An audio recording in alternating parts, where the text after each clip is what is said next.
चंद्रभागेसंदर्भातली ही बातमी आहे। पंढरपूरच्या चंद्रभागा नदीचे पाणी दूषित झाले। हे पाणी शुद्ध आणि स्वच्छ करण्यासाठी परदेशी तंत्रज्ञानाचा आधार घेऊन सेबर टेक्नॉलॉजीच्या आधारे प्रथमच फ्लोटिंग बोटी बसवण्यात आल्या। जवळपास 30 कोटी रुपये खर्च करून बसवलेल्या यंत्रणा मात्र कुचकामी ठरल्याचा आता आरोप होतोय।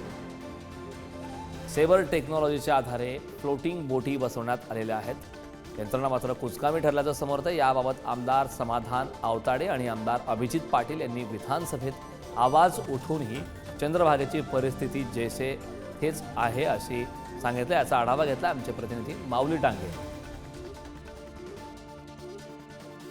चंद्रभागेचं पाणी मात्र नदी दूषित असल्याचं कळतंय। 30 कोटीच्या यंत्रणेनंतरही चंद्रभागेतील पाणी मात्र अद्यापही अस्वच्छच असल्याचं या ठिकाणी पाहायला मिळालंय। हे दृश्य आपण पुढारी न्यूजवरती पाहतो। मात्र या ठिकाणी सेबर टेक्नॉलॉजीच्या आधारे फ्लोटिंग बोटी बसवल्या आहेत। मात्र तरी देखील चंद्रभागाचं नदीचं पाणी हे दूषित आहे, परिस्थिती जैसे थे आहे। या संदर्भात या ठिकाणच्या स्थानिक आमदारांनी विधानसभेत सुद्धा हा मुद्दा उपस्थित केला। मात्र अद्याप ही परिस्थिती जैसे थे आहे।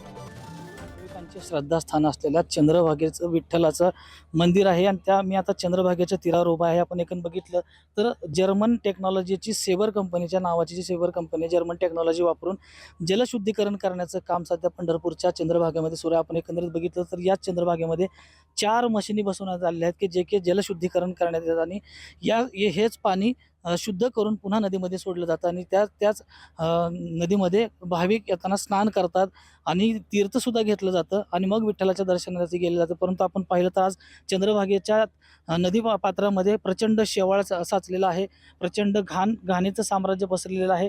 एकंदरीत जलपर्णीसुद्धा या चंद्रभागेमध्ये साचलेली आहे। परंतु आता आपण जर्मन टेक्नॉलॉजीचे सेबर जी कंपनी आहे त्याचे जे मॅनेजर आहेत संतोष जारुंडे, आपण त्यांच्याकडून जाणून घेणार आहोत की साहेब काय सांगाल की पंढरपूरमध्ये 4 मशिनी जलशुद्धीकरणासाठी बसवलेले आहेत, परंतु जे आता विधानसभेमध्ये 3 आमदार आहेत, समाधान आवताडे असतील आणि अभिजित पाटील असतील आणि या आमदारांनी सुद्धा जो प्रश्न उपस्थित केला आहे विधानसभेमध्ये की पंढरपूरचं पाणी किती दिवस घाण पाणी पंढरपूरच्या लोकांनी पाणी प्यावं आणि तुम्ही हे शुद्ध करण्यासाठी मशीन बसवलेली आहे।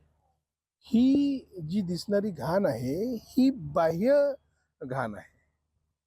ही टेक्नॉलॉजी जी आहे ही अंतर्गत घाणींवरती काम करते। जसं बाह्य घाण म्हणजे आता भाविकांनी ते टाकलेले कपडे असू द्यात, प्लास्टिक असू द्यात, जलपर्णी असू द्यात किंवा शेवाळ असू द्या, याच्यावरती ही टेक्नॉलॉजी काम करत नाही।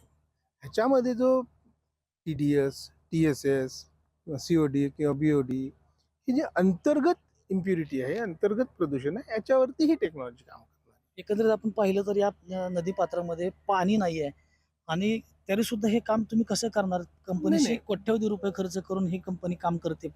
हां, त्यावेळी आता पुढे तुम्ही बघू शकता ज्या बोटी दिसत आहेत त्या तरंगत आहेत। ही जी बोट आहे ती बसलेली आहे, म्हणजे जिथे पाणी नाही तिथेही काम करणार नाही, जिथे पाणी आहे तिथे निश्चितच काम करण्यात येईल। आपण परंतु बघताय की मशीनच्या आजूबाजूला सुद्धा प्रचंड शेवाळ साचलेला आहे। मग हे नक्की काम मशीन काय करते? मी बोलल्याप्रमाणे अंतर्गत इम्प्युरिटीज, अंतर्गत प्रदूषण जे आहे पाण्यामध्ये त्याच्यावरती ही टेक्नॉलॉजी काम करणारी आहे। बाहेर